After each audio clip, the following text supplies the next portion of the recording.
So this video is about note-taking in textbooks. I have a lot of students who are confused about how textbooks fit into their honing or their get it down notes.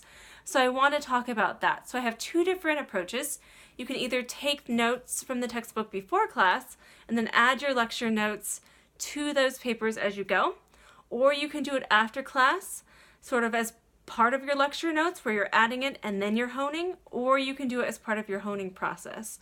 So before and after are kind of the big chunks. So I'll talk about each one. So before class, this is sort of works well in college when you have a syllabus that allows you to see what's coming up. This is much harder in high school when you don't necessarily know the sequence of classes.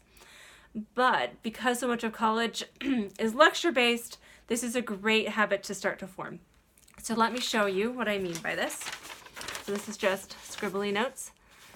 But see, up here I've written a little bit from the textbook, and you can have more, and then I've left this orange space for lecture notes, and then I've written in the margins, and you can just keep going down.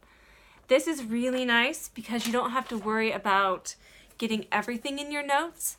When you're in lecture, it can be kind of overwhelming, especially if you can't write fast enough or the teacher speaks really quickly.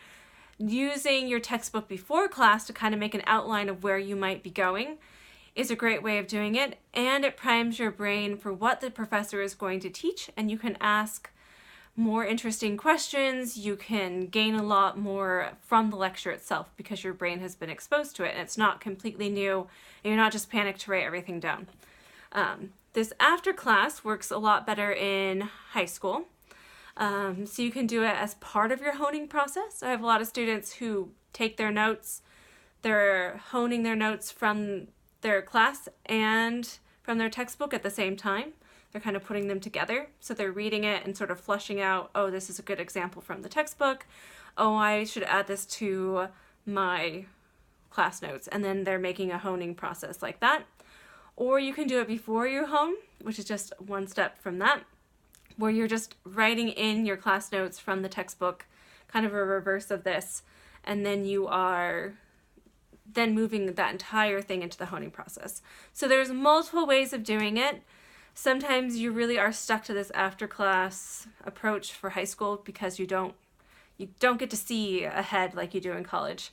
But either one of these approaches is a great way of doing it because you don't want to underestimate how valuable textbooks are to understanding and helping your brain chunk and clump the information. So don't think you just have notes from lecture and then you hone them. You want to have taken all of your resources into your honing your notes process. Okay, if you have any questions, email me, Jessica@DIYhomework.com. Thanks.